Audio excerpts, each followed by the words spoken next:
Hello friends, आपको daily jobs Odia channel को स्वागत जनाऊँगी। देखो फ्रेंड्स, जदि आप केवल 10वीं पास करछंती आपण मानक पई भारतर गुइंदा संस्था तरफ सिक्यूरीटी असिस्टेंट वैकेंसी को नहीं एक एडवर्टाइजमेंट को रिलीज कराई। ओडिशा को मिसई all over India total number of vacancy रही 4987टी। आज वीडियो में आपको आसीथिबा एडवर्टाइजमेंट विषय कंप्लीट इन्फॉर्मेशन जनइबी। ओडिशा पई सिक्यूरीटी असिस्टेंट टोटल केतोटी वैकेंसी आछि, सेथिबा थिबा qualification, age limit, selection process, mask आपन केते दरमा मिल जिवो, आपण माने आसीथिबा वैकेंसी पई केमिति आवेदन करिवे, एमिति सब टॉपिक विषय रे आज हम डिटेल ले डिस्कस करिबा। तेणु फ्रेंड्स, आवेदन पूर्व कंप्लीट इन्फॉर्मेशन पई आपण ए वीडियो को बिना स्किप रे शेष पर्यंत देखंतु। वीडियो रे आगो बढ़िया पूर्व आपण मानक गोटे छोट रिक्वेस्ट, वीडियो टी भलो लागिले लाइक करिवे, निज संग मानक सह शेयर करिवे। आउ जदि आपण माने ए चैनल ले नुवा छंती ताले आगो एमती नुवा नुवा जॉब रो अपडेट पई आपण ए चैनल को सब्सक्राइब करंतु। आ पाखरे थिबा नोटिफिकेशन बेल टी को दबाई ऑल ले रखंतु। तबे चलंतु फ्रेंड्स, आरंभ करिवे आज वीडियो।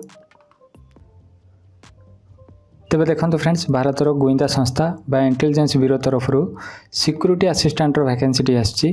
एही एडवर्टाइजमेंट रो लिंक मु आपन वीडियो रो डिस्क्रिप्शन में दे देबी, आपण निजर रेफरेंस पई याको डाउनलोड करि नेबे। तेबे देखंतु फ्रेंड्स, भारतर विभिन्न सब्सिडियरी इंटेलिजेंस ब्यूरो यूनिट पई एठार वैकेंसी टी आछि। भुवनेश्वर यूनिट पई मधे एठार वैकेंसी दिया जाइछि। तेबे आपण जे भी सब्सिडियरी इंटेलिजेंस ब्यूरो पई आवेदन करिया को चाहउछंती, आपण को सेटिकार लैंग्वेज मधे जाना थिबा दरकार। देखंतु भुवनेश्वर पई लैंग्वेज गुडी को रहिछि ओडिया, कोटिया, डोंगरिया एवं भंजिया। जदि आपण ओडिया लैंग्वेज कहि पारछंती, लिखि पारछंती एवं पढ़ी पारछंती, आपण भुवनेश्वर ए सब्सिडियरी इंटेलिजेंस ब्यूरो अगेंस्ट रे अप्लाई करि परिबे। टोटल वैकेंसी कथा कहले देखंतु friends, total number of vacancy रहिछि 76टी। कैटेगरी वाइज वैकेंसी वेकअप टी एपरि रहिछि। जनरल कैटेगरी पई 34टी, ओबीसी कैटेगरी पई 4टी, एससी कैटेगरी पई 12टी, एसटी कैटेगरी पई 18टी एवं ईडब्ल्यूएस कैटेगरी पई एठारे 8टी वैकेंसी दिया जाइछि। तबे फ्रेंड्स, मैं एठारे आपण मानकु कहि रखे पीडब्ल्यूडी कैटेगरी पई एठारे कोनोसी वैकेंसी दिया जाय नाही। पीडब्ल्यूडी कैंडिडेट माने आसीथिबा वैकेंसी पई एलिजिबल नहंती। तबे फ्रेंड्स, एही रूपरे भारतर विभिन्न सब्सिडियरी इंटेलिजेंस ब्यूरो पई वैकेंसी गुडी को आछि। All over India total number of vacancy रहिछि 4987टी। तापर फ्रेंड्स, नेक्स्ट चलंतु आसीथिबा वैकेंसी पई क्वालिफिकेशन एवं एज लिमिट कोन रहिछि से विषय जानि नबा। देखंतु फ्रेंड्स, आसीथिबा सिक्यूरीटी असिस्टेंट वैकेंसी पई क्वालिफिकेशन टी रहिछि मैट्रिकुलेशन पास।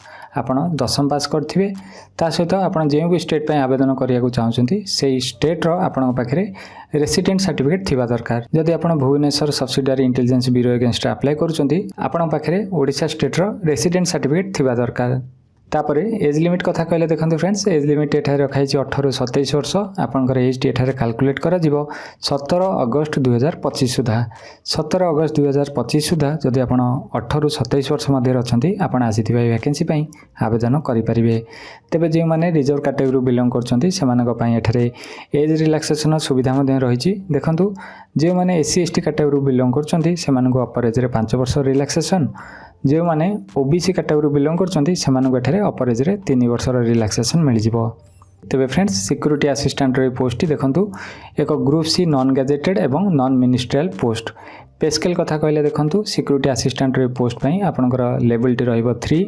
पे स्केल रहिबो 21700 टंका रु 69100 टंका। बेसिक रहिबो आपनकर 21700 टंका। ता सहित आपनको डीए एवं अन्य अलाउंस एठारे मिल जिवो। तबे देखंतु फ्रेंड्स, एठारे आपनको एक एक्स्ट्रा अलाउंस मध्ये मिल जाउची, स्पेशल सिक्यूरीटी अलाउंस, जोटा कि 20% ऑफ बेसिक पे रहिबो। एमिति आपनकर सैलरी देखंतु इन हैंड मासुक आपनको 30 रु 40000 टंका मिल जिवो। तापर फ्रेंड्स, नेक्स्ट चलंतु आसीथिबा वैकेंसी पई सिलेक्शन प्रोसेस कोन होइची से विषय जानि नबा। देखंतु फ्रेंड्स, सिक्यूरीटी असिस्टेंट रे वैकेंसी पई आपनको एठारे 3टी स्टेज क्लियर करिया को पड़िबो। प्रथम रहिछि टायर 1। टायर 1 टी आपनकर ऑब्जेक्टिव टाइप रो क्वेश्चन आपण मानको मिल जिवो। एमसीक्यू टाइप रो रहिबो। देखंतु 5टी डिफरेंट सब्जेक्ट रे टायर 1 टी को डिवाइड कराइछि। General awareness, quantitative aptitude, numerical, analytical, logical ability and reasoning, English language and general studies. एई 5टी सेक्शन ऊपर आपनको क्वेश्चन मिल जिवो। प्रत्येक सेक्शन रे आपनको 20 टी लेखाई क्वेश्चन मिलिबो। एमिति 5टी सेक्शन पई आपनकर टोटल क्वेश्चन रहिबो 100टी। से भली टोटल मार्क रहिबो 100 मार्क। गोटे क्वेश्चन पई आपनको गोटे मार्क मिल जिवो। टोटल टाइम ड्यूरेशन रहिबो 1 घंटा। तबे फ्रेंड्स, एठारे नेगेटिव मार्किंग मध्ये रहिछि। गोटे रॉन्ग आंसर पई देखंतु आपनकर 1/4 मार्क बा 0.25 मार्क डिडक्ट करा जिवो। तेबे फ्रेंड्स, जदि आपण टायर 1 स्टेज टी को क्लियर करछंती, नेक्स्ट आपण टायर 2 पई अपेयर करिवे, जहा कि आपनकर रिटन एग्जाम रहिबो डिस्क्रिप्टिव टाइप रो। आपनको एठारे एक पैसेज लिखिया पड़िबो 500 वर्ड रो। एथि पई टोटल मार्क रहिबो 50 मार्क एवं टाइम अलॉट करा जिवो 1 घंटा। तेरे फ्रेंड्स जदि आप टायर 2 स्टेज टी क्लीयर करेंगे नेक्स्ट आप टायर 3 बा इंटरव्यू बा पर्सनल टेस्ट पर अपेयर करेंगे टोटाल मार्क रही 50 मार्क। तेरे देखो टायर 1 और टायर 3 आप जो मार्क रखिए फ्रेंड्स से मार्क अनुसार एक मेरिट लिस्ट प्रिपेयर करा आपण मानकर सिलेक्शन हम। तापर फ्रेंड्स नेक्स्ट चलतु आसी वैकेंसी आपण मैंने केमी आवेदन करेंगे से विषय जानी नवा।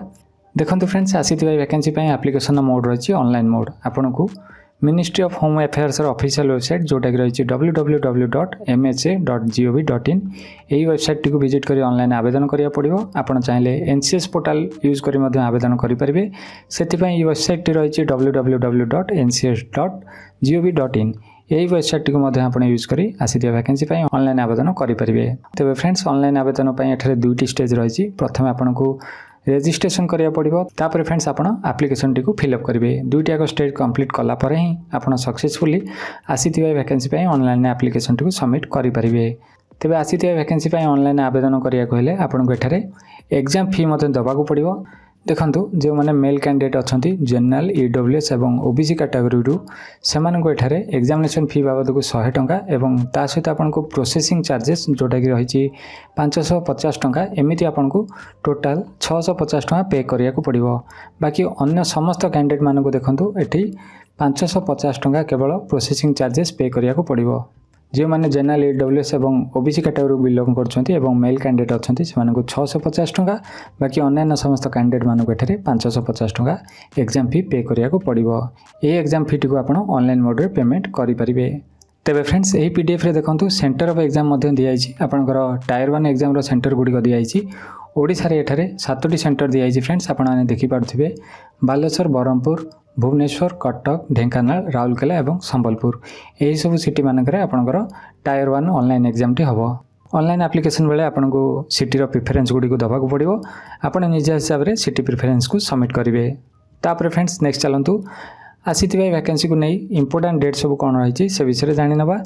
देखंतु फ्रेंड्स जेमिति कि म आपण को कहली आसीथिबा वैकेंसी पई ऑनलाइन आपन को एप्लिकेशन टी को सबमिट करिया पड़िबो। ऑनलाइन रजिस्ट्रेशन टी स्टार्ट हो जाइए जहाँकि आपंकर 26 जुलाई 2025 रु स्टार्ट होती जार लास्ट डेट रही 17 अगस्त 2025 राति 11:59 सुधा। आसीथिया वैकेंसी जदि आपण मैंने इंटरेस्टेड अच्छी ताहले 17 अगस्त 2025 पूर्व ऑनलाइन एप्लिकेशन टी को सबमिट करनियंतु। तो फ्रेंड्स यह था इंटेलिजेंस ब्यूरो तरफ आसीथिबा सिक्यूरिटी असिस्टेंट वैकेंसी पर कंप्लीट इन्फॉर्मेशन वीडियो।